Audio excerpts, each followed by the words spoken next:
você tem deputados punidos por crime de opinião. Aí você tem preso, caçado.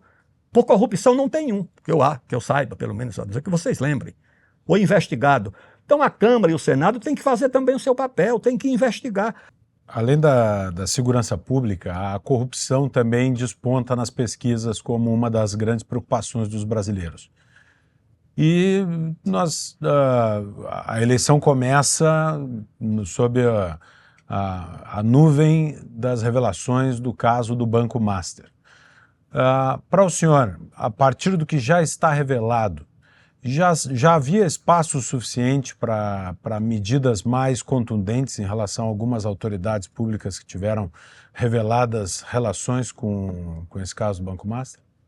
Ricardo, a minha opinião é que para esses dois tipos de crimes, o crime organizado, o crime das facções e a corrupção, você tem que ter normas especiais. Eu não defendo que se chegue à pena máxima, que é a pena de morte na China para corrupção. Pena de morte. Não defendo isso. Agora que tem que ter uma norma especial, tem. Por quê? Porque a corrupção está evoluindo, se é que se pode usar essa expressão, ou se degradando ainda mais, atingindo todos os poderes. Não escapa mais o judiciário, o executivo, o legislativo.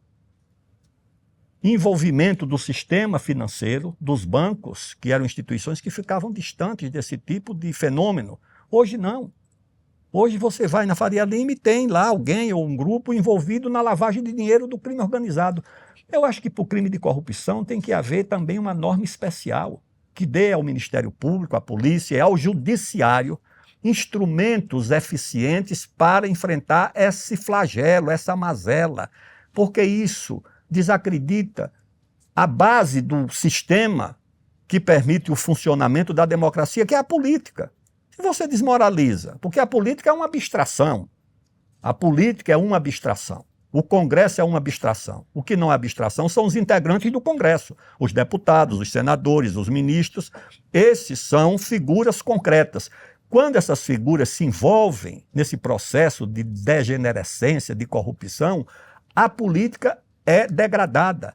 E aí aparecem as corporações, os novos deuses da modernidade que querem substituir a política e quando você vai atrás também estão envolvidos, ou seja, é lama para tudo quanto é lado, ninguém escapa desse lamaçal.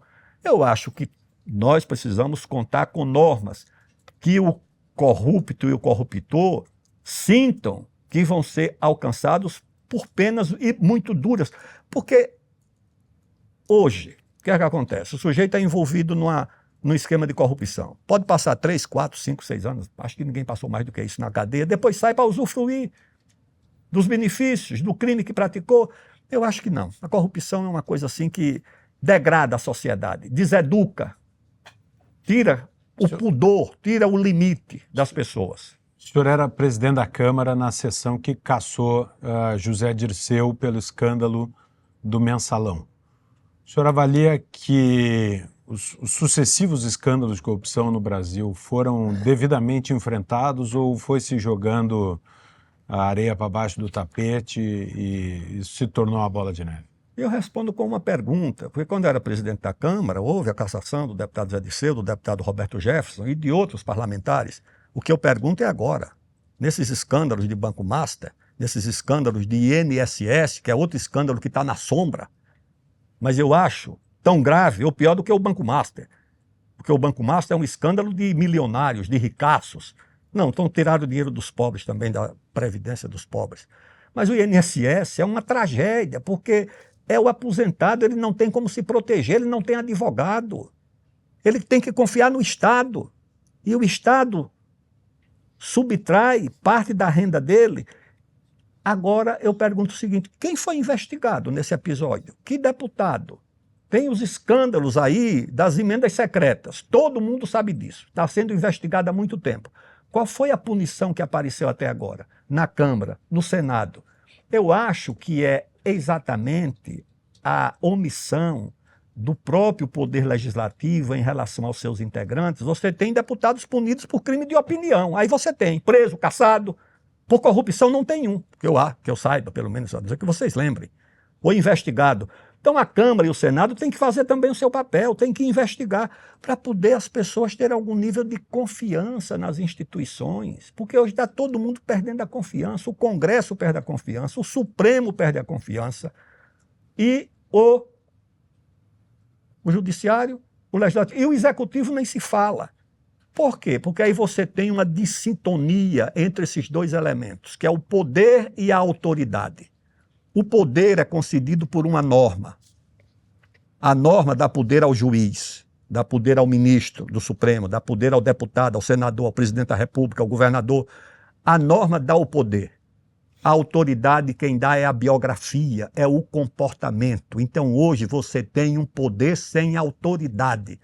Um ministro do Supremo não pode circular num aeroporto nem num restaurante, sem ser, de alguma forma, colocado sob o risco de alguma admoestação de um cidadão que vai passando por ali. Então, esse desencontro entre o poder e a autoridade leva a essa degradação que nós estamos testemunhando, lamentavelmente. O senhor já teve contato, já conheceu o Daniel Vorcaro ou nunca havia ouvido falar? Eu ouvi falar quando jornais começaram a circular com o nome dele. Mas antes disso, não? Não. No caso do Banco Master, logo se teve notícia de que a esposa do ministro Alexandre de Moraes havia firmado um contrato de 129 milhões, que depois esclareceu-se que seria para normas de compliance. E então apurou-se que ela cobrou 645 vezes mais do que a prática de mercado. No dia em que ele foi preso, há 5 mensagens trocadas entre ele e o ministro. A despeito disso, o Procurador-Geral da República entendeu que o caso não merece investigação, que se trata de um contrato privado e que, portanto, foi absolutamente ilícita a contratação, o pagamento, não há nada a ser investigado, nem mesmo as mensagens. A escolha do Procurador-Geral da República deu-se sem observância da lista tríplice elaborada pelo Ministério Público Federal. Eu pergunto ao senhor, em sendo presidente da República, o senhor vai observar essa lista tríplice ou não? Não. Por quê? Por quê? Porque a atribuição de escolher o Procurador-Geral da República, a Constituição dá ao presidente da República.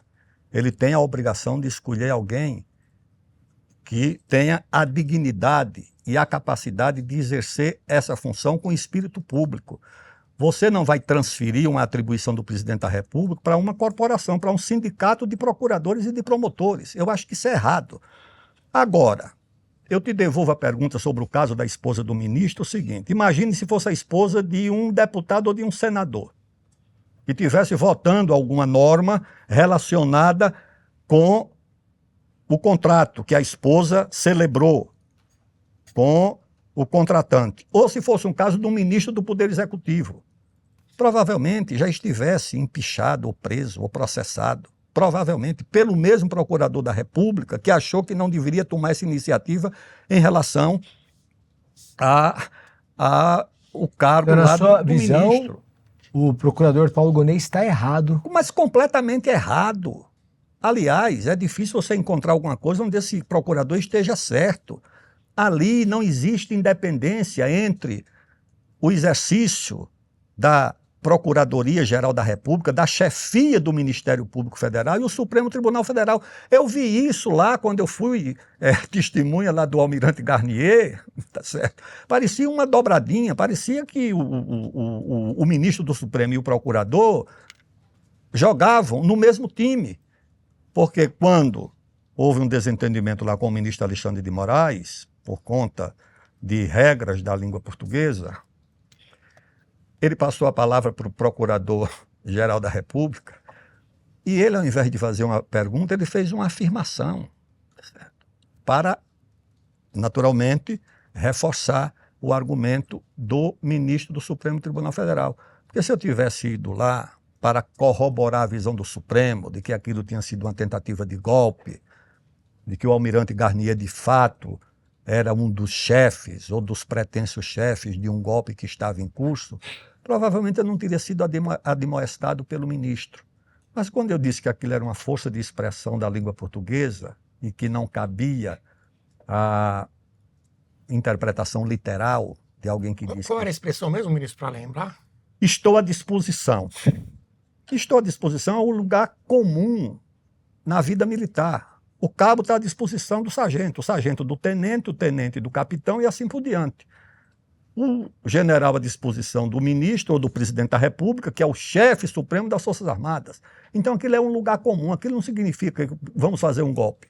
Não, só alguém que força a interpretação para poder colher uma condenação a partir dessa interpretação, porque se aquilo fosse tido como uma simples arruaça, acabou. Era uma arruaça, como eu vi quando era presidente da Câmara. Muito obrigado por ter acompanhado até aqui. Você faz parte de um grupo de pessoas que está constantemente em busca da verdade. Se você é como os milhares que percebem o debate público atual muito raso e superficial, eu te convido a dar um passo no sentido contrário, saindo dessa bolha e buscando informação. O que você viu agora é apenas a ponta do iceberg. Nossa missão é maior, é um resgate. Queremos devolver aos brasileiros o acesso à nossa cultura, à nossa história e a uma educação que realmente forme o indivíduo. Ação! Um trabalho que tem mudado milhões de brasileiros e que, para continuar, precisa de você. Só é possível produzir esse nível de conteúdo com essa seriedade sendo independente. Não temos patrocínio de governo e jamais aceitaremos R$1 do dinheiro público. A nossa única fonte de receita, o que mantém toda essa estrutura aqui e nos permite oferecer vídeos gratuitos como este, que você acabou de assistir, é a nossa comunidade de membros. A oportunidade que eu quero te dar agora é a de sair da posição de espectador e se tornar um viabilizador dessa causa. Ao assinar a Brasil Paralelo, você não ganha apenas acesso a um catálogo com o que há de melhor em educação e entretenimento no país. Você garante que conteúdos assim continuem tendo um lugar, com a qualidade que você exige e a credibilidade que o Brasil precisa. Toque agora no link aqui embaixo, escolha o seu plano e venha fazer parte de algo maior. Muito obrigado pela confiança e te vejo na nossa plataforma.